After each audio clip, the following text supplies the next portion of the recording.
Bismillahirrahmanirrahim. Assalamualaikum warahmatullahi wabarakatuh. Alhamdulillahi wa kafa wa salamun ala ibadihi alladhina istafa, amma ba'd. Ini mulai ya, subuhnya agak siangan ya. Kapan-kapan kita kan jam 4 kurang. Sekarang kan sudah jam berapa subuhnya tadi? Tapi tadi saya cepat kesini biar cepat mulai, biar kita dapatnya banyak. Apanya yang banyak? Ceritanya, begitu. Mari kita mulai ngaji kita dengan bacaan Ummul Quran. Mudah-mudahan majelis kita ini ditakdir oleh Allah menjadi majelis ilmu yang nafi'an mubarakan fid din wad dunya wal akhirah. Ala hadhihi niyyah wa ala kulli niyatin salihah wa ala ma nawaynahu wa ala ma nawahu as-salafus salih. Thumma ila hadratin Nabi Mustafa Muhammadin sallallahu alaihi wasallam wa ila Imam Muhyiddin Zakaria Yahya bin Sharaf An-Nawawi Asy-Syafi'i wa ila silsilati masyayikhina fi ta'limina wa ta'allumina wa nafa'ana bihim wa bi'ulumihim fid dharain amin. Wa asisi masyari Ki Ma'sum Ali وأصولهم وفروعهم. الفاتحة. أعوذ بالله من الشيطان الرجيم. بسم الله الرحمن الرحيم. الحمد لله رب العالمين.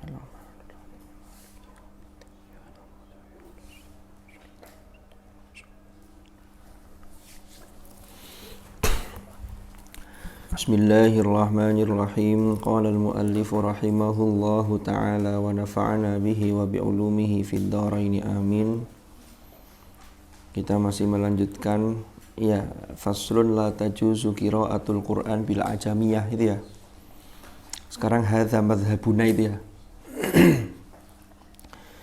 Jadi pada episode yang lalu sudah kita bahas bahwa membaca Al-Qur'an itu tidak boleh diganti dengan bahasa ajam.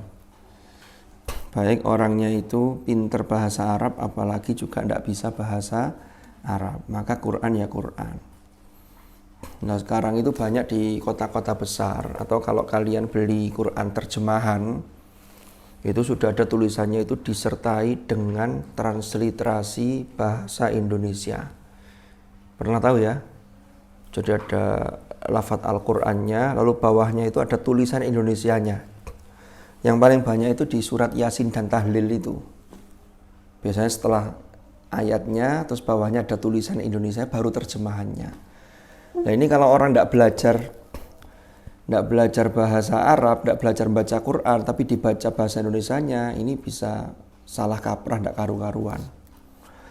Karena banyak huruf-huruf Arab, bunyi-bunyi bahasa Arab yang tidak ada di dalam bahasa Indonesia. Contohnya seperti zal. Zal itu kan tidak ada dalam bahasa Indonesia. Adanya D.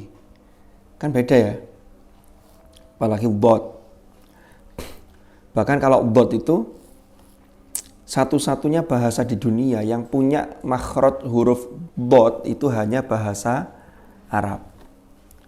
Makanya Rasulullah itu pernah bersabda, kata beliau, ana afsahu man nataqa bil dot. Saya adalah orang yang paling pas, paling fasih membaca huruf dot. Ada yang memahami hadis ini secara literal. Literal itu berarti ya sesuai teksnya. Berarti kalau sesuai teksnya, yang fasih dotnya itu hanya Rasulullah. Karena mengucapkan dot itu kan tepi lidah bertemu dengan geraham atas, boleh sebelah kanan, boleh sebelah kiri. Bo. Tapi sebelah kiri itu biasanya lebih mudah. Kalau Rasulullah itu bisa tepat di dua-duanya. Maka Rasulullah itu ana afsahu man nataqa bil dot. Lalu ada yang memahami karena dot itu adalah satu-satunya huruf yang dimiliki oleh bahasa Arab di seluruh dunianya, hanya Arab yang punya dot. Bahasa Indonesia apa ada? Tidak ada. Tidak punya makhraj itu.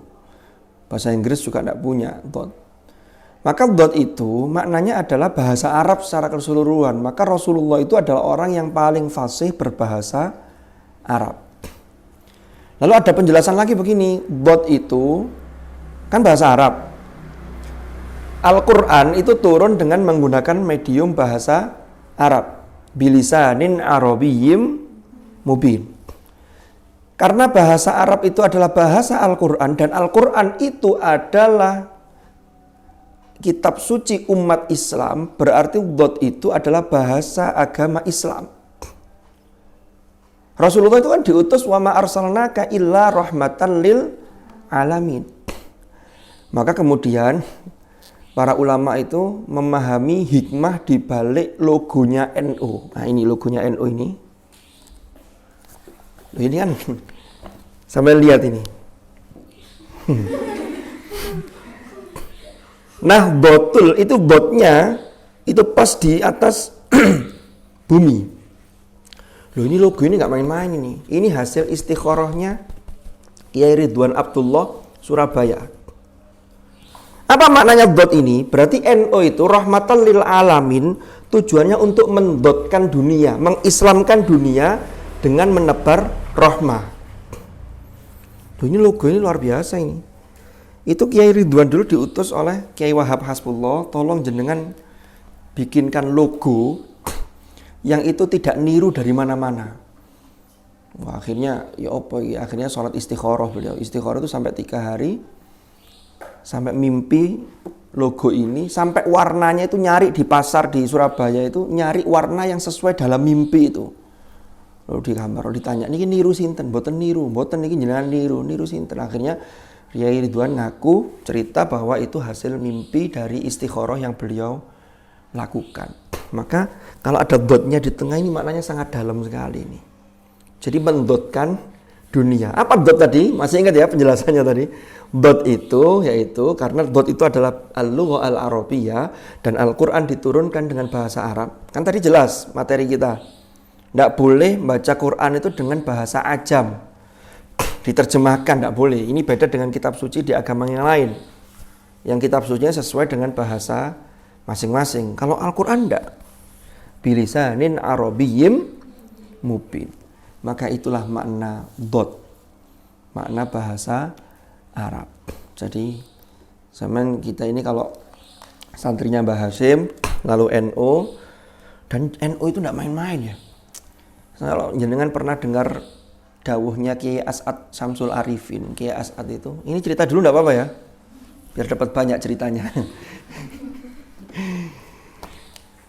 Kiai As'ad Syamsul Arifin itu putranya Raden Kiai Syamsul Arifin di situ Pondok Salafiyah di Sukorejo, Asem Bagus itu. Kiai As'ad waktu itu, jadi Kiai Hasyim Asy'ari itu sebagai ulama yang sangat ditokohkan oleh kiai-kiai se-Jawa dan Madura, bahkan levelnya nasional ya. Itu sebenarnya sudah sangat ingin untuk mendirikan sebuah organisasi. Karena resah melihat apa yang terjadi di dunia Islam ketika itu. Termasuk yang terjadi ketika runtuhnya Turki Utsmani tahun 1924 lalu berdirinya kerajaan Saudi Arabia. Lalu ada konferensi umat Islam Indonesia di Bandung ketika itu. Ternyata konferensi umat Islam di Bandung itu, di Indonesia yang di Bandung itu tidak mengakomodir usulan dari kiai-kiai pesantren. Salah satunya adalah di Arab Saudi ketika berdirinya kerajaan Saudi, yang di sana ada rencana untuk menghapus keberagaman bermadhab. Keberagaman bermadhab. Jadi hanya satu madhab. Padahal di dalam Islam itu ada banyak madhab. Termasuk kalau dalam Qanun Asasi atau Risalah Ahli Sunnahnya Mbah Hasyim itu, Ahlu Sunnah itu yang mengikuti dalam madhab fikih salah satu di antara 4 madhab. Nah, ini resah. Termasuk nanti bikin komite Hijaz, ada utusan yang ke sana. Lah Hadratus Syekh Kiai Hasyim Asy'ari itu sebenarnya sudah ingin mendirikan sebuah jam'iyah yang di situ, karena dengan jam'iyah itu ada kekuatan. Kalau hanya satu orang ini kadang tidak didengarkan, tapi kalau bentuknya resmi organisasi maka nanti akan lebih punya kekuatan untuk mendakwakan Islam secara baik. Sampai jadi NU ketika itu belum berdiri, Tetapi Muhammadiyah itu sudah lebih dulu berdiri, 1912. Jadi dulu Kiai Ahmad Darwis, Kiai Muhammad Darwis ya, yang kemudian jadi Kiai Ahmad Dahlan ganti nama itu, pendiri Muhammadiyah itu sama-sama gurunya ketika di Mekah dengan gurunya Hadratus Syekh Kiai Hasyim Asy'ari itu sama. Makanya ajarannya dulu juga sama. Sampai kalau baca fikih Muhammadiyah terbitan tahun 1925, terbitan Jogja, pimpinan pusat Muhammadiyah, itu sebenarnya amaliyahnya sama dengan kita. Termasuk subuh itu ya kunut. Nah nanti berubahnya kapan? Nah, ini panjang nanti. Sampai silakan baca buku judulnya Muhammadiyah itu NU. Ada buku itu. Saya lanjutkan. Ini biar sampai mantep gitu loh. Setelah itu Mbah Hasyim Asy'ari itu mendirikan, termasuk beliau itu menggalang organisasi yang di situ isinya para pengusaha atau orang-orang yang bergerak di bidang ekonomi untuk membangkitkan ekonomi umat. Maka muncullah yang namanya Nahdlatul Tujjar. Mbah Hasyim itu angen-angen ini kapan ini mulai. Itu nunggu informasi dan nunggu isyarah. Karena Mbah Hasyim itu pernah berguru ke Kiai Khalil Bangkalan. Jadi Kiai Khalil itu guru ulama tanah Jawa. Syekhina Khalil itu, waktu itu Kiai As'ad Syamsul Arifin itu mondok di Bangkalan itu, di pondoknya Syekhina Khalil. Kiai As'ad ketika itu sekitar umur 24 tahun. Ya, karena beliau kelahiran sekitar tahun 1900-an itu. Baru wafat tahun 91 atau berapa ya. Itu beliau cerita. Singkat cerita, beliau pas Kiai As'ad ini ngaji di Mbah Khalil itu dipanggil sama Mbah Khalil.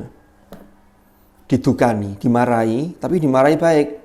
Gara-gara apa? Pertama, kata Kiai As'ad, saya ngaji itu tidak fasih. Akhirnya mulut saya dibuka sama Kiai Khalil, lidah saya itu ditarik. Karomahnya Mbah Khalil Bangkalan, lidahnya ditarik, setelah itu langsung bisa huruf-huruf yang pengucapannya asalnya tidak begitu fasih, langsung fasih. Jadi luar biasa. Lalu berikutnya, beberapa hari kemudian, Kiai As'ad dipanggil lagi. Dipanggil oleh Kiai Khalil Bangkalan, diperintahkan untuk mengantarkan tongkat. Tongkatnya Mbah Khalil ini. Disuruh ngirim ke Tebu Ireng.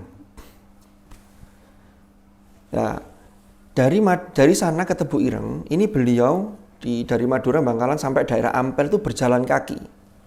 Dan beliau itu sambil bawa tongkat itu berjalan itu dirasanya orang-orang sekelilingnya itu. Ada yang menganggap gila, ada yang menganggap wali, dan seterusnya.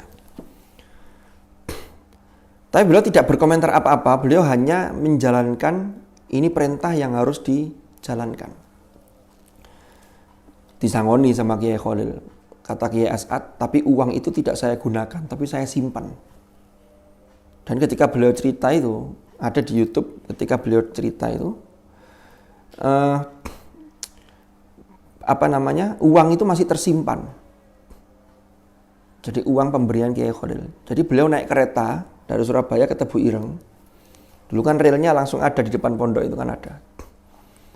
Nggak tahu tapi stasiunnya di sebelah mana nggak tahu. Tapi dulu rel itu ada. Depannya Lantabur itu kan ada rel itu. Nah, ketika naik kereta itu petugas keretanya itu tidak narik karcis sama sekali. Kayaknya beliau tuh petugas karcis itu tidak lihat beliau. Kan petugas karcisnya kan orang-orang anak buahnya Belanda semua. Kan waktu itu dalam kondisi penjajahan. Jadi termasuk yang membuat rel kereta itu ya itu zamannya Belanda, tapi yang dipekerjakan adalah orang-orang kita. Makanya ada namanya kerja rodi itu kan. Sampai di Tebu Ireng ditanya, siapa namanya? Kulo As'ad. Sudah. Terus setelah itu singkat cerita diaturkanlah tongkat itu. Langsung Mbah Hasyim itu mengucapkan syukur alhamdulillah. Langsung beliau mengatakan, berarti insya Allah saya jadi mendirikan organisasi. Karena tongkat itu adalah tongkat entah tongkat beneran Musa atau simbol saya tidak tahu ya. Tetapi ini seakan-akan tongkat Musa. Qala hiya asai atawakka'u 'alaiha wa ahusyu biha 'ala ghanami wa liya fiha ma'aribu ukhra. Jadi setelah dapat tongkat-tongkat itu, maka disitulah Mbah Hashim itu tekadnya kuat untuk mendirikan Jam'iyah yang namanya Jam'iyah Nahdlatul Ulama. Jadi Jam'iyah ini tidak main-main nih. Jadi organisasi ini didirikan oleh para wali, para kiai yang itu berdasarkan isyarah petunjuk dari langit. Jadi tidak langsung asal bikin itu enggak. Itu nunggu. Setelah itu Kiai Asad pulang, jalan kaki. Setelah pulang, dan beliau tuh ketika berangkat itu tidak mampir ke warung karena beliau ketika nganter tongkat itu dalam kondisi puasa. Bayangkan perjalanan dari Bangkalan itu, ya tidak tahu naik keretanya sampai mana ya, tapi beliau ketika daerah Ampel itu masih jalan kaki itu. Dan beliau cerita puasa waktu itu. Jadi yang bawa saja itu sudah luar biasa. Yang ngirim juga yang terima orang-orang yang luar biasa. Itulah lalu kemudian cikal bakal berdirinya Nahdlatul Ulama. Belum nanti ketika logonya itu istikharah. Jadi perjuangannya, khidmahnya kiai-kiai dulu itu untuk agama itu luar biasa. Lalu sampai suatu ketika, entah jaraknya berapa lama, yang kedua itu Kiai Khalil ngutus lagi ke Kiai As'ad, ke Mbah Hashim, ke Tebu Ireng untuk ngirim tasbih. Nah Kiai As'ad itu ketika tasbih itu tidak mau nerima, tetapi langsung minta dikalungkan ke lehernya beliau. Dan itu tidak dilepas sudah, sampai ketika sampai di Hadratus Syekh, loh ada apa lagi? Ternyata ngirim tasbih itu. Jadi tasbih itu langsung diambil oleh Hadratus Syekh ini. Jadi Kiai As'ad tidak megang sama sekali. Jadi yang ngaturkan sama yang ngambil itu Kiai Khalil. Dan itu ada koneksi batin yang luar biasa antara Syekhina Khalil dengan Hadratus Syekh Kiai Haji Hasyim Asy'ari. Ya kalau sekarang kan orang kirim paket, kirim sesuatu kan kita ngecek nyampe mana paketnya ini. CNT kirim resinya nomor sekian. Oh, paket ini sudah berada di drop point Jombang, umpama begitu. Lalu dikirim lagi kemana gitu kan? Atau kalau sampai nitip sesuatu bisa WA temannya. Saya tadi nitip ini. Sudah nyampe apa belum? Ini enggak. Jadi Mbah Hashim itu kegelisahannya nih karena menunggu isyarah, ternyata dari gurunya ini isyarahnya tadi itu. Jadi luar biasa. Jadi jangan sampai kita ini menganggap sesuatu itu tidak ada karena kita belum mencapai ilmunya. Dulu almarhum al-maghfurullah Kiai Tolha Hasan, santri Tebu Ireng, mantan Menteri Agama di era Gus Dur itu pernah cerita beliau. Kiai Tolha itu termasuk santri lama di Tebu Ireng dan dulu masih menangi zamannya Kiai Idris Kamali. Kiai Idris itu orang asal Cirebon, lalu mengabdi di Tebu Ireng, menjadi orang kepercayaannya Mbah Hashim, lalu diambil menantu oleh Mbah Hashim. Dapat Bunyai Azza. Bunyai Azza itu adiknya Bunyai Khairiyah. Kalau Kiai Maksum kan dapat putrinya yang Bunyai Khairiyah. Lalu berdirilah pondok sebelah ini. Lah Kiai Idris Kamali itu juga luar biasa. Jadi kiai-kiainya, guru-gurunya di Tebu Ireng itu banyak yang jadi wali dulu. Termasuk Kiai Adlan Ali. Kiai Adlan itu adiknya Kiai Maksum Ali yang kemudian mendirikan pondok Wali Songo itu. Nah, Kiai Idris itu kalau mau ngaji, ketika itu mau ngaji kitab Ihya Ulumuddin, kitab Ihya 4 jilid. Kitab karya Imam Al-Ghazali. Nah, sebelum ngaji, itu santri-santrinya itu yang daftar ngaji ke beliau itu disowankan dulu ke Imam Ghazali. Kalian jangan tanya, loh gimana sowannya Imam Ghazali kan terpaut sekian ratus tahun dan beliau sudah wafat. Imam Ghazali itu wafat tahun 505 Hijriah. Lahir tahun 450 Hijriah. Berarti abad ke berapa? Abad ke-5 dan awal abad ke-6 Hijriah. Padahal kita sekarang, kalau dulu zaman Kiai Idris katakanlah tahun 1950-an, itu berarti kan sudah abad ke-20 Masehi, Hijriahnya 1000 berapa berarti itu? Kalau sekarang 1400 berapa? 42 ya? Berarti sudah abad ke berapa? Abad ke-16 Hijriah. Ya. Kan ngitungnya abad pertama itu dari tahun pertama sampai tahun ke 100, 101 sampai tahun ke 200 itu abad kedua Hijriyah kan begitu. Nah, setelah nama-nama itu disowankan ke Imam Ghazali, ternyata tidak semua nama itu di ACC. Ada nama-nama yang tidak di ACC, itu maksudnya ya tidak ngaji, berarti tidak ngaji ke Kiai Idris yang langsung dari Imam Ghazali, dicoret namanya. Lah yang masuk daftar yang ngaji termasuk Kiai Tolha. Akhirnya Kiai Tolha dipanggil oleh Kiai Idris dan beberapa santri yang masuk kategori itu. Tidak banyak, hanya orang-orang pilihan. Kiai Idris cerita, ini saya dapat ACC dari Imam Ghazali yang ngaji ini. Ini saya dikasih surbannya Imam Ghazali. Jadi Imam Ghazali itu bisa ngasih surban ke Kiai Idris, dipakai sama Kiai Idris. Dan itu nyata. Jadi kiai-kiai dulu itu luar biasa. Termasuk almarhum al-maghfurullah Kiai Adlan Ali. Mbak Kiai Adlan itu mengijazahkan doa ke ayah saya.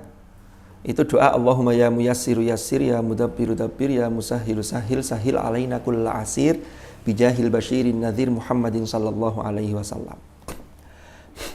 Ceritanya ayah saya itu dari Malang, dari Singosari, langsung turun dari bis, langsung sowan ke Kiai Adlan.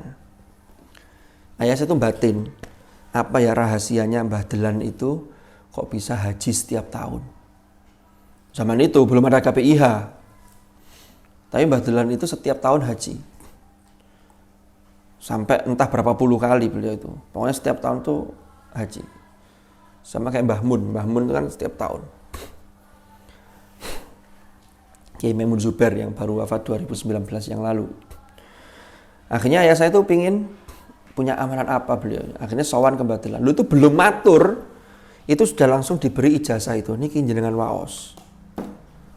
Pulang. Beberapa hari berikutnya, ayah saya itu penasaran. Doa ini Mbah Adlan dapat dari mana ya kira-kira ya? Maksudnya ijazahnya itu sanadnya seperti apa? Akhirnya sowan lagi, sama. Belum matur, tapi baru ditanya, saking pundi, saking dalem, saking Singosari, saya seterusnya. Tiba-tiba Mbah Adlan itu masuk ke kamar beliau. Entah pancian kecil, kata ayah saya cerita ini. Nyari di atas lemari, nyari sesuatu. Akhirnya dapat kitab. Ternyata kitabnya itu kalau tidak salah judulnya Jawahirul Bukhari. Di kitab Jawahirul Bukhari itu langsung dibukakan ke ayah saya, niki loh. Di covernya itu halaman depan begini, itu ada tulisannya beliau. Kula singen ijazah doa niki saking niki, riwayat niki. Lalu ada tulisannya di bawah itu, Ra'aitu fil manam. Jadi mendapatkan ijazah doa itu dalam kondisi beliau tidur. Itu kiai-kiai dulu itu begitu. Jadi tidurnya saja dapat ijazah. Kalau kita ini belum mencapai level itu, tapi jangan menutup kemungkinan. Siapa tuh di antara kalian ada jadi wali dari perempuan seperti Robi'ah Al-Adawiyah. Yang Robi'ah yang ini Bu Robi beda lagi. Kalau Bu Robi kan tafaulan namanya. Tafaulan itu namanya sama, nanti biar mengarah ke sana biar sama. Jadi ini luar biasa ini. Nah itu makanya sesuatu yang kita itu belum mencapai ilmunya, jangan lalu kemudian kita mengatakan, oh tidak mungkin, tidak masuk akal. Banyak di dunia ini yang supra rasional. Jadi akal kita ini tidak mampu menjangkau itu. Makanya Jam'iyah Nahdlatul Ulama itu luar biasa. Ya, ini gara-gara dot tadi ya, sampai akhirnya ceritanya jadi panjang. Ada pertanyaan? Bismillahirrahmanirrahim. La tajuzu qiraatul Quran sudah kemarin sampai pada baik dalam sholat maupun di luar sholat. Di luar sholat saja tidak boleh, apalagi di dalam sholat. Karena kalau sholat itu ya harus ada contohnya. Shollu kama ra'aitumuni usolli. Bagaimana Rasulullah itu sholat, termasuk bacaan di dalamnya. Hadza utawi ini iku madhabuna, madhab kami. Wa madhabu Malikin wa Ahmada, dan juga madhabnya Imam Malik dan Imam Ahmad. Wa Dawud dan Imam Dawud. Wa Abi Bakrin ibnil Munzir dan Imam Abi Bakar bin Al-Munzir.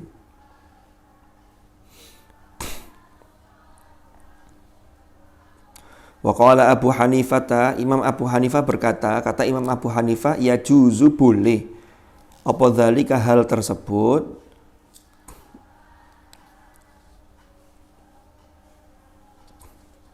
Wa tasihu dan sah bihi kelawan dzalik apa as-salatu salat. Artinya apa? Kalau pendapatnya Imam Abu Hanifah boleh diganti bahasa selain bahasa Arab ketika baca Quran dan sah sholatnya. Tapi syaratnya kalau betul-betul nol putul tidak bisa ngaji.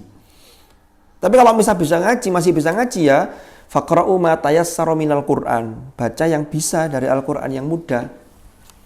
Gak iso blas wis, gak iso ngaji blas wis, maka itu boleh diganti. Itu madhabnya Abu Hanifah. Tapi jumhur, mayoritas ulama termasuk tadi Imam Syafi'i, Imam Ahmad, Imam Dawud, Imam Abi Bakar bin Munzir dan juga imam-imam yang lain itu mengatakan tidak boleh.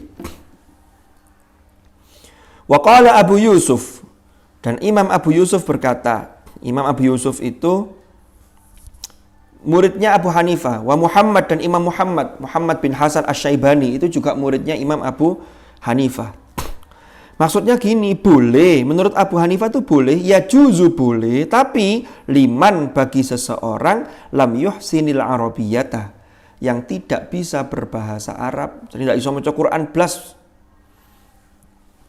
Tapi wala ya juzu dan tidak boleh, apa yang tidak boleh? Dzalik itu apa? Mengganti bacaan Al-Quran dengan non-Arab, diterjemah ke bahasa kaumnya, diterjemah sesuai bahasa daerah masing-masing, itu tidak boleh. Wala yajuzu liman yuhsinuha, liman bagi orang yuhsinu kang api sopoman, memperbagus sopoman atau api, maksudnya bisa ha ing al-arabiyah, yang bisa berbahasa Arab, isok moco Quran. Jadi isok dididik tetap gak oleh diganti, berarti ya sebisanya.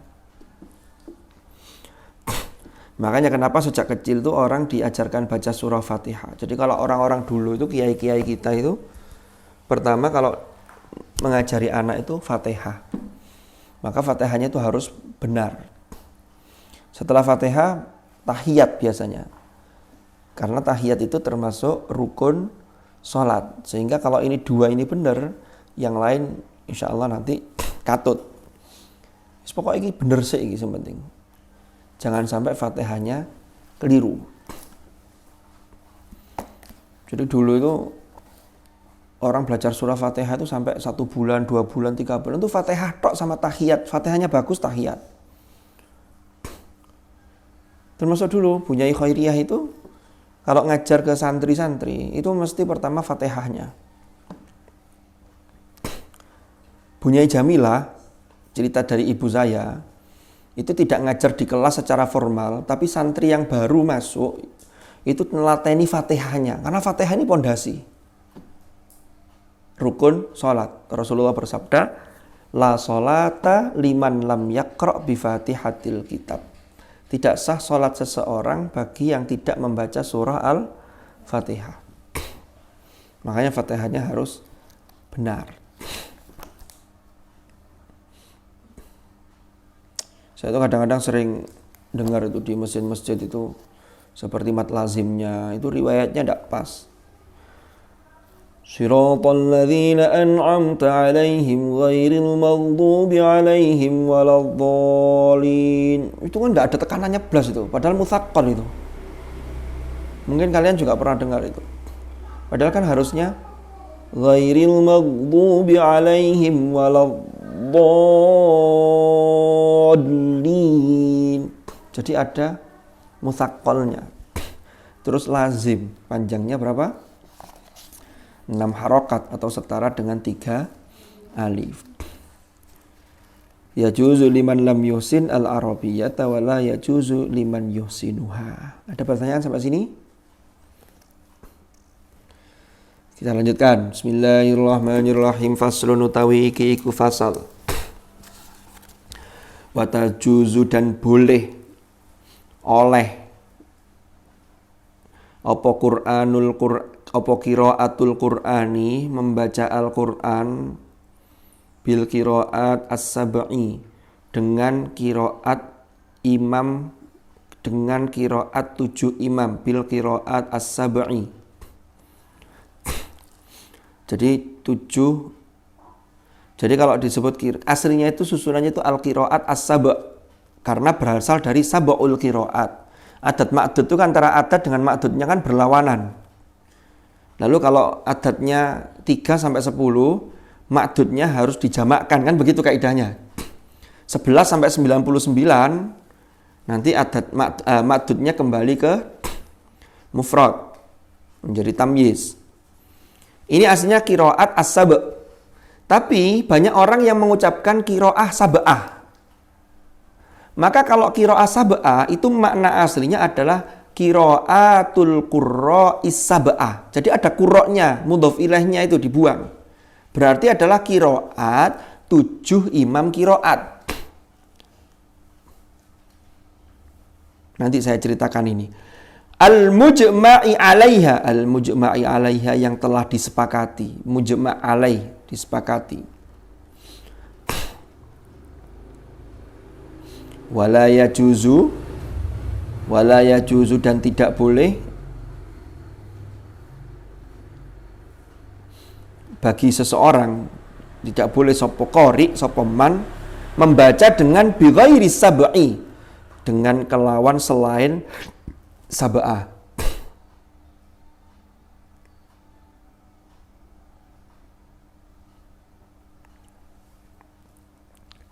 Wala birriwayat asyadha, dan juga tidak boleh membaca dengan riwayat yang syadzah.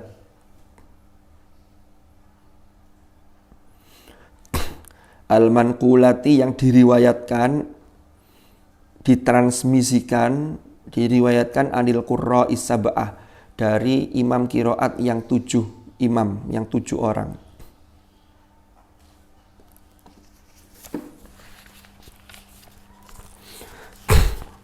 Gini rek, tak jelaskan rek. Ini penting ini, biar tidak salah paham.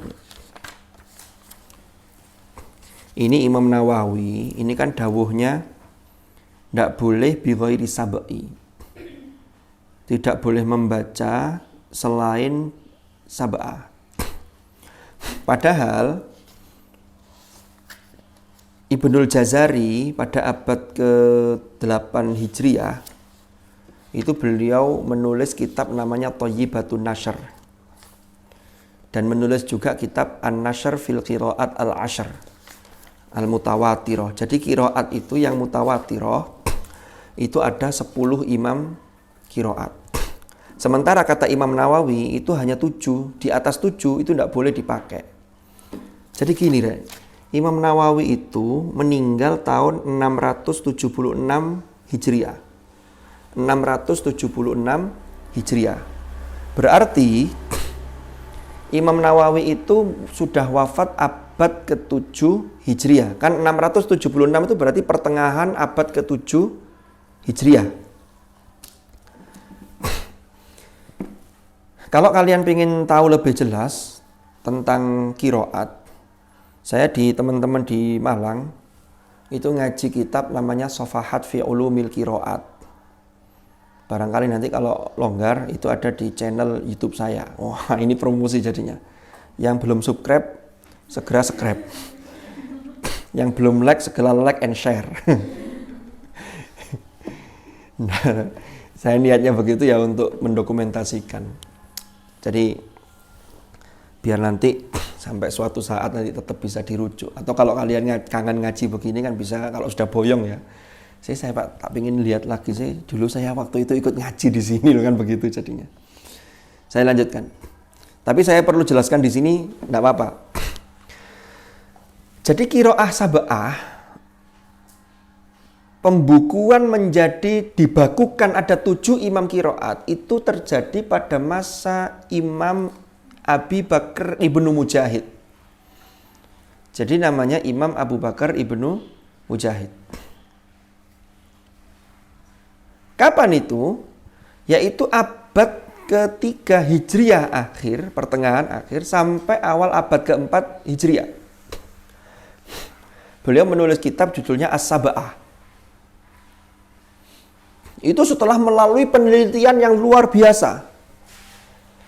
Karena qiraat itu kan banyak waktu itu tersebar, sehingga dikhawatirkan ini nanti orang-orang awam ini tidak punya pegangan, ini qiraat yang mana yang harus saya pakai. Akhirnya beliau menulis sab'ah itu dengan memasukkan 7 imam. Dengan beberapa perawi itu. 7 imam itu diambil dari kota-kota besar yang memang orang-orang ini sudah diakui dan menjadi rujukan orang untuk belajar ngaji, termasuk belajar qiraat. Ingat loh ya, qiraat di sini bukan qiraah yang kita pahami. Banyak orang awam memahami, iso qiraah itu. Qiraah itu yang lagu-lagu itu, yang bitaghoni. Padahal yang dimaksud qiraat itu adalah varian membaca Al-Quran dengan berbagai versi yang itu semuanya resmi, sanadnya sambung dan diriwayatkan secara mutawatir. Sanadnya sambung sampai Rasulullah. Karena Rasulullah bersabda, unzilal Qur'anu ala sab'ati ahruf. Jadi pada masa Rasulullah itu sahabat itu sudah memiliki bacaan yang berbeda. Di antaranya dalam kitab Sahih Bukhari itu ada hadis riwayat siapa itu? Itu yang menjelaskan tentang pernah terjadi suatu ketika sahabat Umar ibnul Khattab sholat berjamaah diimami sahabat namanya Hisham bin Marwan. Sahabat Hisham ini membaca surat Al-Furqan. Ternyata bacaannya kok beda dengan apa yang diterima oleh Umar dari Rasulullah. Akhirnya Umar setelah sholat itu ditarik lah sahabat Hisham itu. Kamu belajar ngaji ke siapa? Loh, saya dari Rasulullah. Kok tidak sama bacaannya dengan saya? Temen tak? Lu temen, saya itu kalau ini ngaji dan Rasul. Akhirnya diajak sama-sama menghadap Rasulullah. Setelah menghadap Rasulullah disuruh baca, coba baca bacaanmu Hisham, baca bacaanmu Umar. Apa kata Rasulullah? Wa kadzalika unzilal Qur'an. Atau dalam matan yang lain wa kadzalika unzilat. Begitulah ayat Al-Qur'an diturunkan. Sehingga variasi bacaan itu tidak ngarang. Jangan anggap imam-imam itu ngarang. Tidak boleh kalau ngarang itu. Itu bukan wilayah ijtihad. Tapi ini wilayah tauqifi. Yang itu dari sononya. Bukan wilayah ijtihadi. Nah, karena saking banyaknya ini, sehingga akhirnya Ibnu Mujahid tadi membuat satu kitab setelah hasil seleksi itu menjadilah 7 imam. Yang 7 imam inilah kemudian dikenal dengan Al-Qurra As-Sab'ah. Paham ya? Diambil dari kota-kota besar. Mekah diambillah imam namanya Ibnu Katsir. Madinah ada imam namanya Imam Nafi' Al-Madani. Ya. Lalu Basrah namanya Imam Abu Amr Ibnul Ala Al-Basri. Syam namanya Ibnu Amir Asy-Syami. Lalu yang 3 dari Kufah, Imam Hamzah, Imam Asim, dan Ali Al-Kisai. Itu dari kota Kufah. Nah, makanya 7 ini sudah diakui, semuanya namanya mujma' alaiha. Mujma' alaiha itu berarti mayoritas ulama dan para qurra ketika itu sudah sepakat bahwa 7 ini yang setelah diteliti, ini yang perbacaan yang bisa dipertanggungjawabkan. Apa ciri-cirinya yang bisa dipertanggungjawabkan? Yang pertama syaratnya adalah mutawatir dan sambung sanadnya sampai Rasulullah. Riwayatnya mutawatir. Lalu yang kedua, sesuai dengan kaidah dalam bahasa Arab walau biwajhin. Yang ketiga, sesuai dengan Rasm Utsmani. Banyak orang salah paham, Rasm Utsmani itu dikira seperti hari ini. Padahal Rasm Utsmani pada masa Utsman itu tulisan Al-Quran itu belum mengenal titik dan belum mengenal harokat. Simbol harokatnya belum ada. Jadi masih kosongan. Jadi kalau saya baca fatabayyanu fatatsabbatu sama tulisannya. Maliki dengan maliki sama kan, tidak ada alifnya tulisannya. Mim ini dot. Antara sod dengan dot podo tulisannya. Qaf dengan fa sama tulisannya. Ba tak fa sama. Ringgitnya kan sama gini tok. Sin dengan shin sama. Gimana agar tahu kok bisa beda? Diajarkan harus talaki ke guru. Maka nerima dari guru, maka itu namanya talaki. Tapi kemudian Islam sudah berkembang sampai orang-orang non Arab atau ajam banyak yang memeluk Islam, wis diulangi jek keliru ae. Akhirnya terjadi banyak kesalahan. Disinilah muncul seorang ulama namanya Abul Aswad Ad-Du'ali mulai membuat tanda baca simbol harokat. Ceritanya kan begitu. Sampai saiki nemen wong-wong wis dikei harokat ana titike jek keliru wae. Iku wis nemen-nemene wong iku. Makanya beruntunglah kalian, bersyukurlah kalian yang sudah melek baca Al-Qur'an. Bukan hanya melek baca, udah hafal lancar-lancar lagi. Loh kan begitu. Yang belum lancar, kecuali yang belum. Semuanya lancar kecuali yang belum. Berarti semuanya ada harapan untuk lancar. Jangan menutup kemungkinan yang itu sangat mungkin bagi Allah untuk melimpahkan rahmat bagi kita. Kayak aku gak bakal lancar loh. Jangan. Kalau gak lancar berarti harus introspeksi. Berarti ada yang kurang. Mana yang kurang? Oh, deres saya loh. Deresnya sudah banyak. Oh, berarti caranya, mungkin metodenya harus dicari yang pas. Karena deres akeh kadang gak lancar-lancar. Oh, berarti ada yang kurang pas metodenya. Ada yang deres itu wake. Tapi gini, ini kadang-kadang malah gak membekas. Ya ngaji oleh akeh, kuantitasnya dapat, tapi kualitasnya tidak nyantol. Mohon maaf. Berarti harus ada metode. Thariqah. At-thariqatu ahammu minal maddah. Kan begitu. Metode, cara pendekatan itu lebih penting dibanding materi. Artinya ya tetap semuanya penting. Berarti mungkin cara deres kita yang kurang pas, cari cara. Karena walaqad yassarnal Qur'an lidzikr fahal mim mudzakir. Janji Allah yassarna. Yassarna itu kami mudahkan. Pakai na berarti ada keterlibatan kalian. Kalau ingin mudah ya kalian harus serius. Seandainya Allah berfirman menggunakan yassartu, didelok tok langsung hafal sampean. Walaqad yassartul Qur'an, tapi kan enggak, menggunakan dhamir mutakallim ma'al ghair, sehingga harus ada keseriusan. Nanti kembalinya ke masing-masing orang, tergantung keseriusannya. Saya lanjutkan. Baru kemudian setelah sab'ah ini ceritanya belum selesai nih. Oleh Ibnu Mujahid, ini menginspirasi ulama-ulama lain, itu kan sudah diakui. Muncullah Imam Abu Amr Ad-Dhani, lalu muncul Imam Asy-Syatibi. Yang Asy-Syatibi nanti membuat nazam dalam kitabnya beliau Hirzul Amani wa Wajhut Tahani. Itu membuat rumus-rumus. Itu berasal dari inspirasinya dari kitabnya Ibnu Mujahid yang berjudul Sab'ah. Nah, setelah masa Asy-Syatibi, ini ada ulama-ulama lain juga sampai pada masa namanya Imam Ibnul Jazari. Nah, Ibnul Jazari itu menambahkan 3 imam qiraat lagi setelah 7 tadi, ditambah 3. Sehingga ulama sepakat bahwa yang 10 inilah yang namanya qiraah yang mutawatirah. Jadi al-qiraat al-ashr al-mutawatirah. Maka setelah periode Imam Ibnul Jazari boleh membaca qiraat sesuai versi 10 imam. Karena 10 imam itu sudah derajatnya mutawatirah. Kenapa kok Imam Nawawi hanya 7? Karena Imam Nawawi hidup di masa sebelum Ibnul Jazari, gitu loh. Paham ya? Setelah masanya Ibnul Jazari, ulama sepakat 10. Lah kemudian muncul lagi qiraah 14. Lah yang 14 ini tambahannya, berarti tambah berapa? Tambah 4. Ini masih diperselisihkan. Sehingga lebih amannya kalau Anda belajar qiraat, kalau mau dipakai sholat, ya ambil salah satu dari 10 saja. Salah satu jasa Ibnul Jazari itu munculnya torik. Jadi torik itu begini, Rek.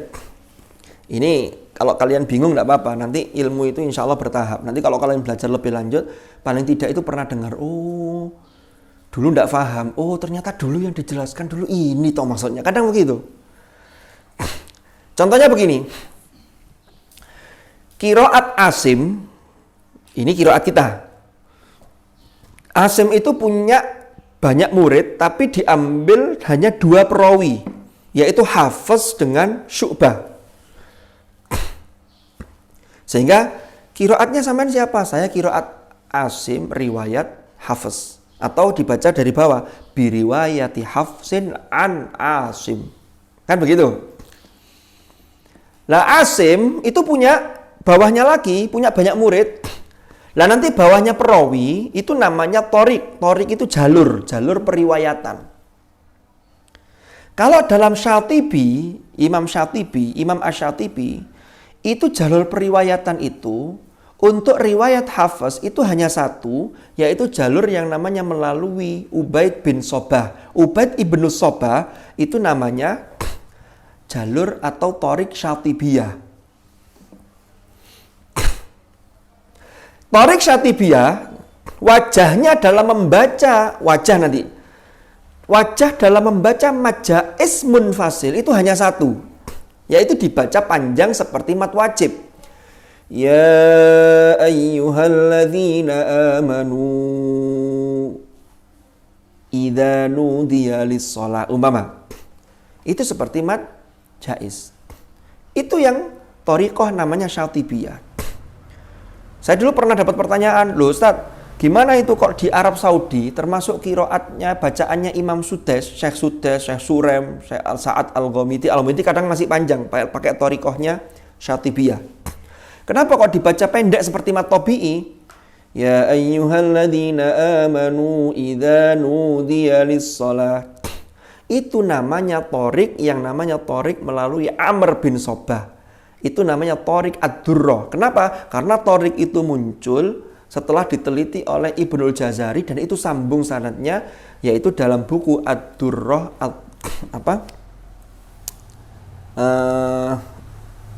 Thayyibatun Nashr ad-durrah al-mudhi'ah. Itu kitabnya Ibnul Jazari, maka disebut thoriqah ad-durrah atau thoriqah thayyibah karena dalam Thayyibatun Nashr. Nah, kalau kalian belajar, karena kita ini thoriq yang kita pakai yang Syatibiyah, maka yang di Indonesia ini yang diajarkan adalah majaisnya seperti mat wajib. Jangan pakai yang pendek, karena nanti itu kan sama riwayatnya Hafs an Asim, iya sama, tapi thoriqnya yang berbeda. Gitu loh, Rek. Paham ya? Makanya kita ini ngikut-ngikut itu harus tahu ilmunya. Kalau Anda mau pakai itu, ya berarti semua thoriq yang melalui thoriq thayyibah atau jalurnya Amr bin Sobah itu ya diikuti. Wah, kalau belajar ilmu qiraat ini luas sekali nanti. Ternyata yang kita pelajari itu baru setitik. Ya memang manusia itu kan tidak bisa menguasai semua hal.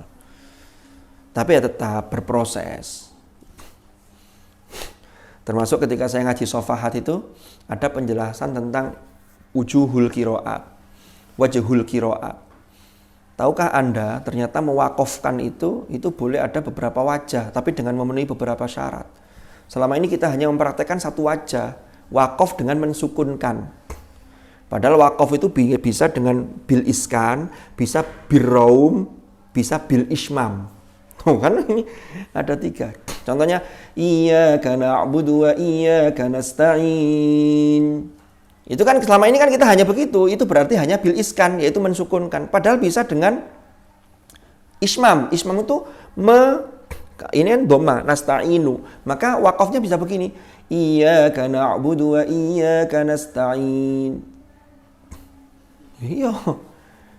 Bisa biraum. Iyyaka na'budu wa iyyaka nasta'in. Nu nek titik, tidak disukunkan. Nanti ada pilihan lagi. Kalau bil iskan maka boleh 3 wajah lagi. Ini kalau ini banyak yang tahu. Berarti kan disukunkan berarti menjadi mat arid lisukun. Maka pilihan bacaannya panjangnya bisa milih antara qasr, tawassut atau tul, kan begitu. 2 harokat, lalu 4 harokat tawassut atau 6 harokat. Loh, itu contoh-contoh begitu. Itu baru satu imam. Belum nanti kalau imam yang lain, kan begitu. Makanya kalau belajar qiraat nanti harus menguasai namanya kaidah yang usul setiap imam itu. Yang pokok. Ini kenapa kok perlu saya jelaskan biar tidak salah paham. Nanti sampean saklek. Ini kok baca pakai qiraat asyr, padahal jelas Imam Nawawi mengatakan tidak boleh kecuali harus sab'ah. Di luar yang 7 tidak boleh. Saya ulangi sekali lagi, karena Imam Nawawi ketika nulis ini dan beliau hidup itu sebelum masanya Ibnul Jazari.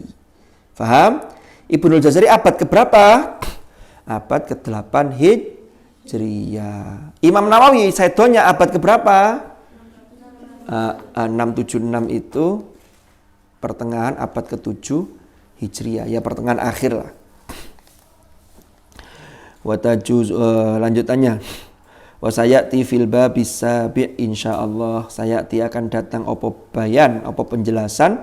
Jadi penjelasan mengenai ini akan saya jelaskan fil babis sabi' dalam bab ke-7 di kitab ini insyaallah taala, yaitu menjelaskan tentang bayanu ittifaqil fuqaha, penjelasan tentang kesepakatan para ahli fikih an istitabati man, tentang diperintahkan atau diminta bertaubatnya seseorang, yakra'u yang membaca sopeman, bayanu ittifaqil fuqaha'i, penjelasan tentang kesepakatan para ahli fikih, para ulama ahli fikih, anistitabah.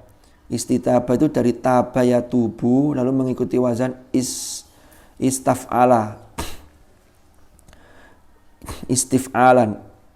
Dari istitabah artinya adalah diminta untuk bertaubat. Bagi siapa? Bagi orang. Istitabatiman yakra'u yang membaca sopeman bisyawadhi kelawan kiroah yang syadzah. Idza qara'a, apabila membaca sapa qari atau sapa man, idza qara'a nalikane maca sapa man biha kelawan syawaz. Artinya syawaz itu qiraah yang syadzah. Qiraah yang syadzah itu berarti tidak mutawatir. Tidak diriwayatkan oleh banyak orang. Kan mutawatir itu diriwayatkan banyak orang yang tidak mungkin bersepakat untuk bohong.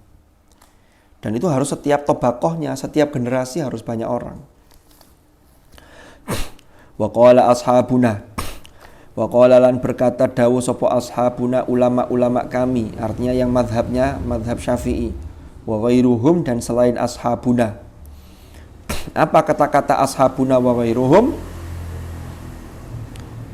Pendapatnya begini, lau qara'a, seandainya membaca sapa man, lau qara'a, seandainya membaca sapa man,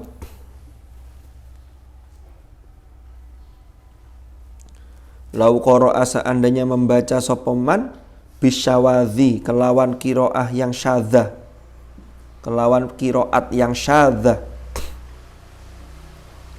fi sholati ing dalam salat, batalat maka batal atau tidak sah apa salat,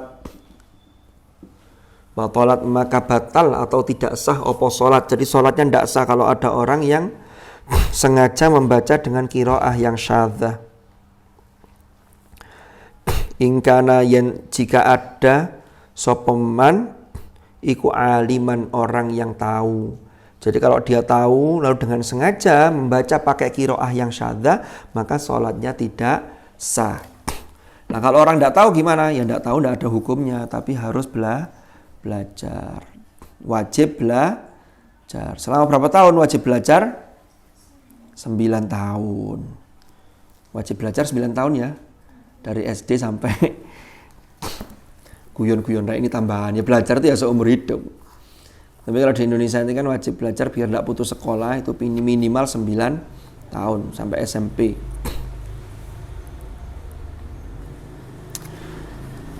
Wa ingkana jahilan, wa ingkana dan jika ono sopeman, wa ingkana lan jika ada, jika ono sopeman, kondisinya man itu adalah ikut jahilan, tidak tahu. Artinya dia baca tapi tidak tahu kalau ternyata itu qiraah yang syadzah, maka lam tubtil tidak batal apa salat.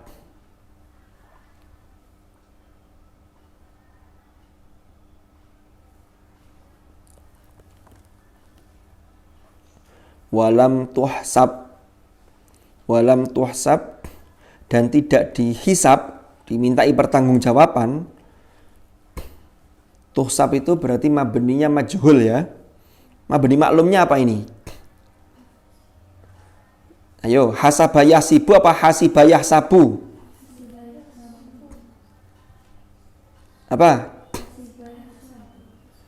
Hasibayah sabu. Kalau hasibayah sabu itu maknanya mengira atau menduga. Kalau hasabayah sibu itu menghitung. Itu bedanya. Kualik enggak saya ini? Kualik ya? Coba saya ulangi. Oh iya benar. Makanya di ayat Al-Quran tuh, di surat Al-Humazah itu, yahsibu apa yahsabu annama lahu akhlada? Yahsabu. Dia mengira, menduga, bahwasannya hartanya itu akan membuat dia kekal. Annama lahu akhlada, mengekalkan dia. Itu yahsabu. Berarti kalau hasiba yahsabu ala wazni fa'ila yaf'alu, berapa itu berarti? Kasru fathin. Ya. Lalu, yang bab 6 itu kan kasru kasrin ya. Kasru dhammin, kasru fathin. Dhammin fa'ala yaf'ulu. Fathu dhammin, fathu kasrin, fathatani. Ya kan? Terus? Dhammatani. Ada 6 bab dalam sulasi mujarrad. Oke. Kalau hasaba yahsibu itu menghitung. Berarti kalau menghitung yahsibu. Maka yahsibu di sini tetap dimajuhulkan. Kalau dimajuhulkan bentuknya jadi sama, tuhsabu, tapi maknanya dihisab atau dihitung. Sama kayak itu loh, Rek, jangan keliru.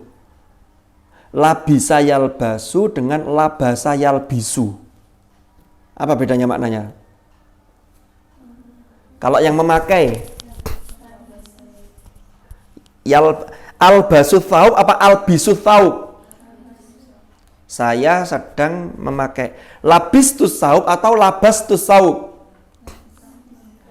Labistu, berarti labisa yalbasu. Maknanya memakai atau mengenakan. Kalau labasa yalbisu apa artinya? Mencampur adukkan. Wala talbisul haqqo bil batili. Loh kan begitu. Sama jangan keliru bacanya. Wala talbasul haqqo. Itu nanti jangan pakai yang benar jadinya. Jangan pakai ing yang kebenaran, beda. Kalau wala talbisu bi, wala talbisul haqqo bil batil, jangan engkau mencampur adukkan ing sesuatu yang benar itu dengan sesuatu yang batil. Jadi bahasa Arab itu sangat kaya sekali. Termasuk dalam urusan dia ikut wazan apa itu bisa berbeda makna.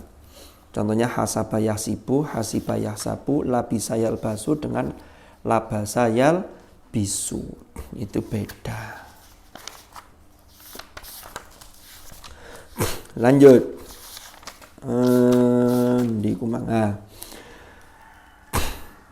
Wala lam tuhsab, tidak dihisab lahu bagiman opotil kal qiraatu, bacaan tersebut. Artinya kalau orang tidak tahu kok kemudian dia membacanya menggunakan qiraah yang syadza, maka tidak dihisab karena dia memang belum tahu. Atau dia tidak tahu, saya tidak tahu kalau ini qiraah syadza.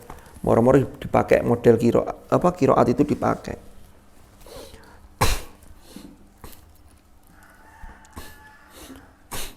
Waqad naqala lan teman-teman menukil atau meriwayatkan sapa al Imam Abu Amr. Imam Abu Amr. Ibnu apa ibni lanjutannya? Bacanya lho, Rek. Ayo tak tanya ini. Ibnu Abdil Bar apa ibni Abdil Bar apa ibna Abdil Bar? Apa? Kenapa kok ibnu? Dari sananya. Ada yang berpendapat ibni? Ini tidak berani berpendapat ini. Kenapa? Karena belum berpendapatan. Jangan-jangan tidak berani berpendapat karena belum berpendapatan. Dulu kalian sudah berpendapatan kan? Katanya sudah kerja di pabrik odol. Odol-odol kesake wong tua. Odol-odol dompetnya orang tua. Odol-odol ATM-nya orang tua untuk ditransfer ke ATM kalian. Ya enggak apa-apa, rezeki itu kan lewatnya macam-macam. Termasuk dilewatkan ke orang tua. Maka yakinlah bahwa itu rezeki dari Allah dan manfaatkanlah sebaik-baiknya. Mumpung masih ada yang membiayai. Kalau ada yang membiayai jangan biayaan. Tahu biayaan ya? Biayaan itu ya akhirnya gak ngaji tambah tutuk ndindis biayaan gak kan. Jangan. Jadi jangan, kan ada orang yang kirimannya banyak. yang kirimannya sedikit lalu angen-angen coba ya kalau seandainya kiriman saya banyak kayak dia. Kadang-kadang yang kirimannya banyak itu banyak biaya. Tapi ya tidak mesti juga. Kalau di Salsabila itu namanya apa, Rek? Galeri Salsabila.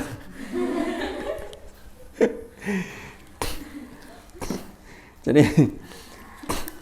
ya banyak biaya ya kalau dalam hal ya tentunya banyak aktivitas yang positif yang lebih baik.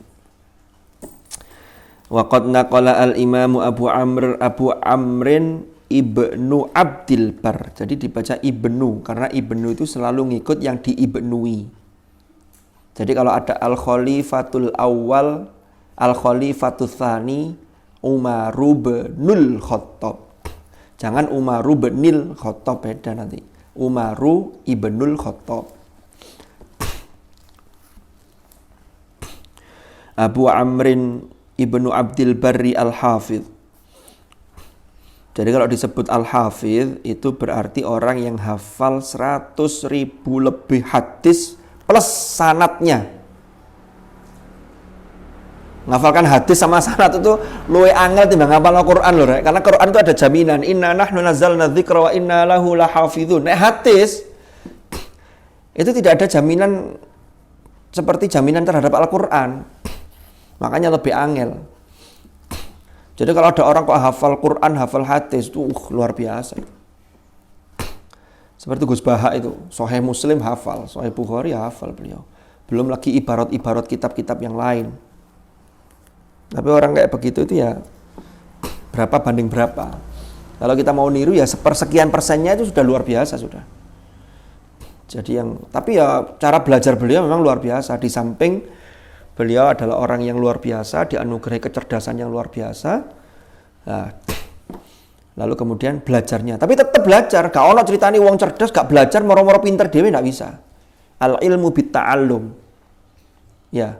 Lalu apa lanjutannya itu? Ya ilmu itu dengan belajar. Lalu kalau ingin manfaat bit ta'ah, al manfaatu bit ta'ah. Kalau ingin barokah wal barokatu bi al khidmah. Dulu pernah saya kupas 2019 waktu acara apa itu di masjid itu. Kalian hadir gak waktu itu? Maulid Nabi ya? Isra Mi'raj. Oh, masa Isra Mi'raj? Mau bulannya Muharram dah. Kalau enggak Maulid Muharram kayaknya. Yang jelas bukan Isra Mi'raj. Isra Mi'raj Rajab lah, ini nanti bulan ini. Waktu itu saya masih ingat bulannya kalau enggak Oktober apa ya. Ya wis enggak usah dipikir teman-teman lah itu ujian. Sampeyan kok mosok tanya gini kok sawangane mikir. Padahal kalau ditanya ada yang mau tanya gak ono blas sing mikir, gak takok tak ngrungokno ae. Lah takoki masalah apa ya? Gak usah dipikir teman-teman lah.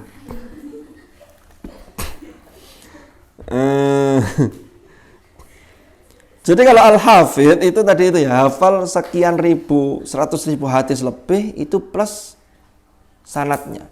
Lah sanad itu berarti hafal nama perawinya. Nama perawi itu tidak gampang itu. Haddatsana Muhammad ibn. Kadang namanya sama. Hanya beda binnya. Kadang beda kunyahnya, beda lakopnya. Lu kan ini ngapal namanya angel.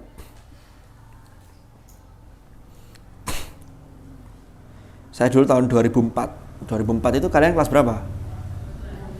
Belum lagi. Saya itu kalau kadang tanya begitu itu isin, sungkan. Iya ya awak wis tuwek suwe-suwe. Ya emang orang itu tambah lama tambah tua. Saya sering mengatakan di mana-mana, namanya tua itu tidak bisa ditahan. Itu mesti akan jalan terus. Dia akan tumbuh dewasa. Dewasa secara umur itu tidak bisa ditolak. Tapi kalau dewasa dalam sikap itu adalah sebuah pilihan, kan begitu.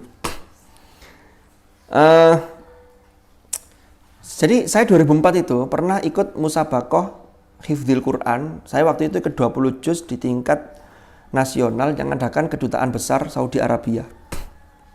Saya masih ingat waktu itu tamu kehormatannya waktu penutupan itu yang sambutan itu Wakil Presiden Yusuf Kala, lalu ada Syekh Abdurrahman As-Sudais. Saya waktu itu ada di situ, ada di Istiqlal dan beliau ketika ngimami saya ikut di situ. Itu bulan Desember 2004. Saya ikut 20 juz.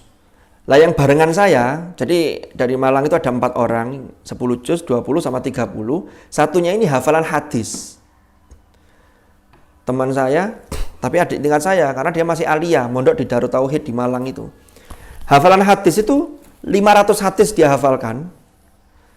Yang 250 hadis, jadi ada diktatnya sebelum itu dikirim diktatnya, dihafalkan. Yang 250 itu sak sanatnya, yang 250 hanya matan hadisnya, teksnya tok. Kita ini selama ini kan hanya ngafalkan matannya dan hanya ngafalkan perawi ujung, rawi 1 dengan rawi terakhir, mukharrij. Ya. Jadi rawi satunya itu jadi perawinya Abi Hurairah umpama, ini sahabat ya. Sama yang terakhir, Imam Bukhari, Rawahul Bukhari. Ini kan hanya diambil ujungnya. Pertama yang dari Nabi, sahabat, sama mukharrij. Mukharrij itu perawi yang kemudian menuliskan hadis itu dalam bukunya, dalam kitab karya beliau. Padahal rentetan antara Imam Bukhari dengan sampai kepada Abu Hurairah itu banyak orang di situ. Lho iku 250 hadis dihafal loh. Sing sak sanatnya. Saya lihat di kamar itu sebelum tampil itu persiapannya luar biasa. Betul ternyata ketika tampil lancarnya luar biasa. Dibacakan ujungnya hadis ini langsung dibacakan haddatsana hatta qala Rasulullah sallallahu alaihi wasallam, matanya dibaca. Juara 1 dia. Orang toli-toli dari Sulawesi. Terus dia lanjut kuliah ke Madinah. Masya Allah, memang cerdasnya luar biasa. Tapi yang ngoyo memang. Tapi good. Akhirnya juara 1, maju dapat penghargaan. Waktu itu kalau tidak salah dapat berapa real ya. Kalau dirupiahkan itu sekitar 50 juta. Tahun itu loh ya. Lalu karena hadiah yang rawuh itu Syekh Sudes. Ketika Syekh Sudes sambutan, maka yang juara 1 itu langsung tahun itu juga haji undangan raja. Oh, haji undangan raja itu ya di sana kelasnya VVIP. Jadi begitu, Masya Allah. Saya waktu itu, ya Allah, kapan saya bisa berangkat dapat undangan raja? Alhamdulillah 2005 saya berangkat petugas haji, tapi bukan undangan raja. Beda lagi. Itu 2005, petugas haji. Tapi petugas haji ya lumayan lama di sana. Di sana biasanya jamaah haji itu 40 hari. Saya di sana 66 hari, 2 bulan lebih. Sambil jadi petugas. Jadi 1 hari ngantor, 1 hari off. Nah pas off itu kita bisa tuwuk di masjid, mau ngaji di masjid, mau kemana terserah.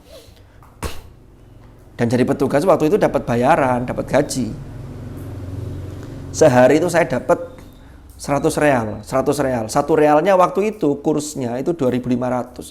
Jadi saya di sana itu 1 hari itu dapat gaji 250.000. Ono tanya buat gawe ndek kene sing sedina 250.000. Berarti sak wulan piro? Ya tinggal ngalikan. Wow, saya pulang tuh jadi orang kaya baru. OKB. Oh iya. Saya sudah beli ini. Itu saya masih pulang tuh saya masih berapa bawa uang tuh entah berapa belas juta itu. Jadi saya tuker itu. Yaitu min haitsu la yahtasib. Itu semua dari harga yang tidak disangka-sangka. Itu semua adalah fadl dari Allah. Karena singkat cerita, kenapa kok saya bisa berangkat? Ceritanya Pak Rektor waktu itu, Prof. Imam, itu dapat informasi dari ketika beliau di Jeddah, itu dari Menteri Agama, dibuka tahun itu untuk petugas haji dari jamaah haji yang petugasnya dari mahasiswa yang berasal dari Indonesia. Prof. Imam langsung telepon ke Malang, ke bagian kemahasiswaan, cari mahasiswa yang bisa bahasa Arab sama hafal Quran, katanya begitu. Waktu itu penghafal Al-Quran di UIN itu belum banyak. Kebetulan saya yang aktif ngurusi jam'iyah dengan teman-teman itu, saya yang sering ketemu dengan kemahasiswaan. Sehingga yang diingat pertama kali, oh Hasim coba. Saya akhirnya ditelepon. Sampai ke kantor ya, serahkan biodata. Untuk apa? Diusulkan jadi petugas haji. Jadi ceritanya begitu.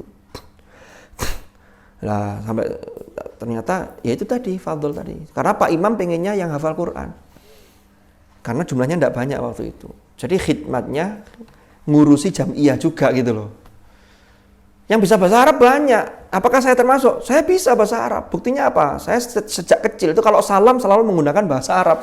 Assalamualaikum warahmatullahi wabarakatuh. Kan begitu. Akhirnya ya itulah. Jadi hal begitu itu min haitsu la yahtasib. Kita tidak pernah menyangka, apakah dulu saya bercita-cita, aku tak ngapal Al-Quran, gue oleh haji gratis, ya enggak. Tapi itu masing-masing orang akan berbeda, yang dialami itu akan berbeda. Tapi yakinlah, barokahnya Quran itu besar.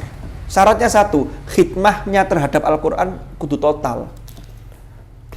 Ya mulai nderese, mulai ngaji, pokoknya gak usah mikir sing aneh-aneh. Mau tak tambahin cerita lagi. Dulu di Malang itu ada mahasiswi, perempuan, namanya mahasiswi. Kalau mahasiswa laki-laki. Ya sebenarnya kalau mahasiswa itu mencakup mahasiswi. Namanya Mbak Hikmah. Saya sebut nama saja karena ini bukan fiktif tapi fakta. Masuk UIN, wakila ada yang bilang dia hafal juz 30. Ada yang bilang dia belum punya hafalan. Kecuali surat-surat pendek. Masuk UIN, melihat banyak teman-teman yang menghafal. Akhirnya ingin menghafal. Bismillah, pokoknya saya menghafal. Waduh, sregepnya luar biasa. Padahal kuliahnya jurusannya kalau tidak salah itu, pokoknya jurusan saintek lah. Sains dan tidak tahu jurusan apa. Itu adik tingkat saya. Jurusan saintek itu lebih sibuk dibanding jurusan sosial. Apalagi jurusan tarbiyah, PAI itu. Gak nemen sibuk, ya sibuk tapi gak nemen gitu loh. Tapi kalau jurusan saintek itu ada praktikum, bikin laporan, praktikum lagi di laboratorium, laporan. Belum lagi nanti kalau jurusan farmasi, kedokteran, lebih sibuk lagi. Makanya kalau kalian yang ingin jurusan farmasi atau kedokteran, sudah punya niat itu, Qur'annya ditotalkan dulu, kalau sudah jadi masuk jurusan itu, wis tenang sampean. Tapi kalau masih proses nambah, sambil deres, jika Qur'an bingung nanti ngatur waktunya. Ini pengalaman dari teman-teman yang ada kemarin. Nah, saya lanjutkan. Setelah itu ingin ngapalkan, temen semester 6 khatam. Berarti kuliah, sambil kuliah itu 3 tahun lebih dikit sudah khatam. Setelah lulus, singkat cerita, lah kok lulus itu loh. Dengan nggak tahu kenalnya gimana, apa dikenalkan dari guru yang setorannya itu, ustadzahnya itu, atau gimana, tiba-tiba diminta orang yang orang itu juga hafal Al-Quran, tapi sekaligus ditakdir oleh Allah itu dapat suami yang kaya. Loh kan enak itu. Tapi cita-cita sekarang, nanti mati jadinya. Sampai nanti gini, saya ingin hafal Al-Quran biar dapat suami yang kaya. Doa itu ya dapat pasangan yang terbaik dan bisa membawa kita untuk semakin lebih solihah, semakin lebih baik untuk dunia akhirat kita. Gitu loh doanya. Nah, lah kok ini dapat itu? Akhirnya apa? Setelah nikah, tidak lama kemudian langsung diajak umroh. Mereka diajak umroh langsung daftar haji tahun berikutnya. Loh gitu-gitu itu kan tidak direncana. Tapi itu fadl gitu loh. Fadl itu apa? Anugerah. Gitu loh. Nah nanti setiap orang ini beda-beda. Tapi saya yakin rahmat Allah itu betapa luas dan fadl Allah itu bagi orang-orang yang total mencintai kalamnya, maka Allah juga akan memberikan kepada orang itu. Bisa difahami? Nah, setiap orang akan berbeda-beda, jadi tidak harus sama. Ada yang dimudahkan dalam proses beasiswa, itu juga ada model begitu. Karena Qur'annya dan seterusnya. Kalau saya termasuk, ini tahadduts bin nikmah ya, jadi orang yang, ya karena Qur'an, tidak lain kecuali Qur'an. Ketika saya baru masuk di UIN, setelah dari sini lalu masuk ke UIN, di sana belum punya rumah, ya sampai sekarang belum. Itu ternyata ditawari lalu kemudian, sampean siap-siap untuk membantu jadi pengasuh di kedokteran, karena kedokteran baru buka, dapat tempat. Itu tidak lainnya karena orang melihat karena Qur'annya. Jadi pokoknya ngaji lah. Makanya kata kuncinya satu. Dimanapun pokoknya ngaji. Waktunya lebih ya. Sampai titik ya. Yo kabeh titik iki. Kabeh ana titik. Di titik iki, Mang. Ini Rek. Oh iya. Jadi Imam Abu Amr bin Abdil Bar itu meriwayatkan sesuai dengan ijma' al-muslimin ing kesepakatan orang-orang muslim. Di sini maksudnya kesepakatan orang muslim ya terutama para ulamanya yang memiliki kapasitas keilmuan yang memadai. Ala annahu bahwasanya setuhune sak temene seseorang iku la tajuzu tidak boleh. Ala annahu setuhune kelakuan iku la tajuzu tidak boleh opo al qiraatu qiraah bisyadzi kelawan qiraah syadzah.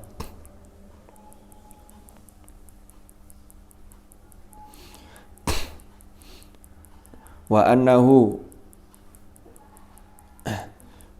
lan sak temene seseorang wa annahu to sak temene kelakuan iku la yusolli tidak boleh salat sapa seseorang. Jadi seseorang wa annahu lan sak temene kelakuan iku la yusolli tidak boleh salat ai la yajuzu la tajuzu apa as-shalah. La yusolli itu maksudnya seseorang tidak boleh salat khalfaman di belakang seseorang, berarti menjadi makmum. Khalfaman ing dalam burine seseorang yaqra'u yang mau maca sapa man biha kelawan qiraah yang syadzah atau syawaz.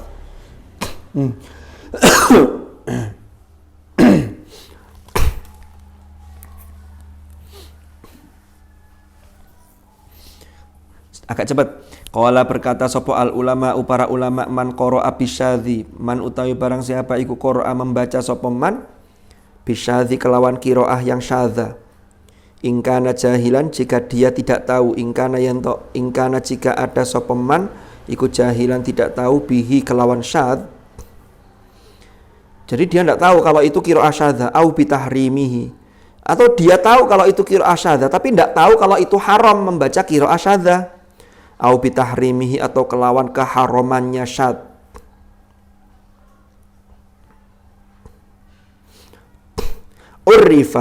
Urifa maka ia harus diberitahu. Urifa maka diberitahu sapa man bidzalika kelawan hal tersebut. Jadi kalau orang tidak tahu lalu makmumnya tahu, maka orang itu harus diberi tahu. Umpama begitu. Fa in ada maka jika kembali sapa man ilaihi maling dzalik.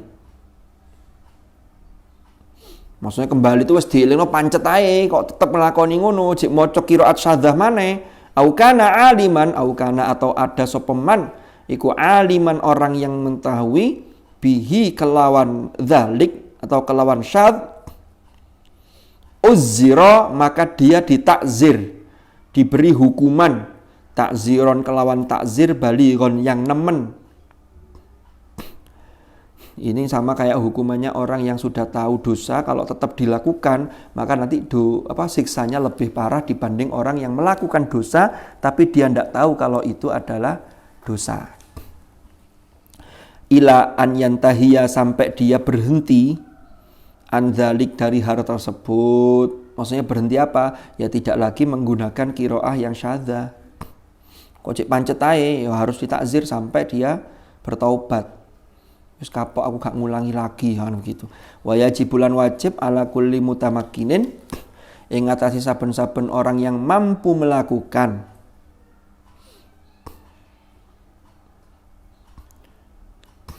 ala kulli mutamakkinin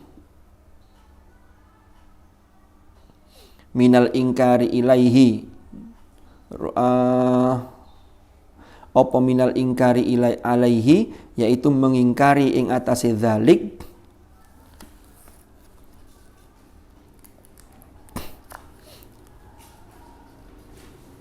wal man'u ai dan mencegah kemungkaran. Jadi wajib bagi orang yang mampu melakukan yaitu mencegah kemungkaran.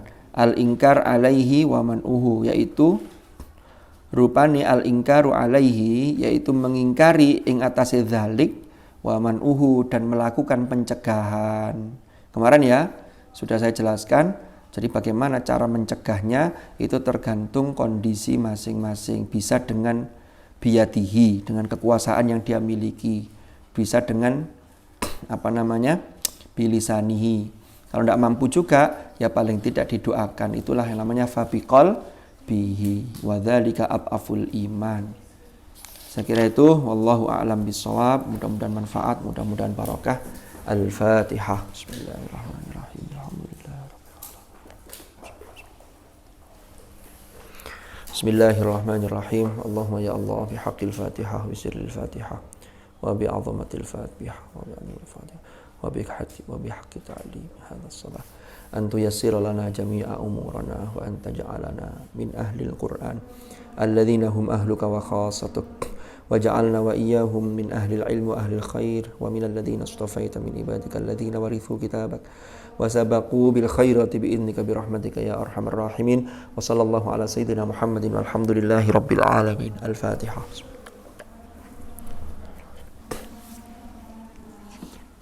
Allahumma arhamna bil Qur'an waj'alhu lana imaman wa nuran wa hudan wa rahmah.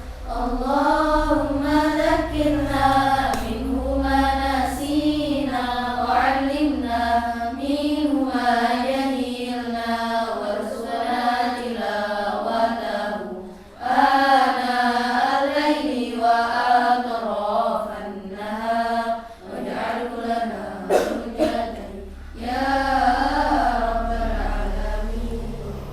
Subhanakallahumma bihamdika asyhadu an la ilaha illa anta astaghfiruka wa atubu ilaik. Sallallahu ala sayyidina Muhammadin walhamdulillahi rabbil alamin. Kurang lebih mohon maaf dan mohon maaf kalau ngaji saya ini mengganggu jam tidur kalian.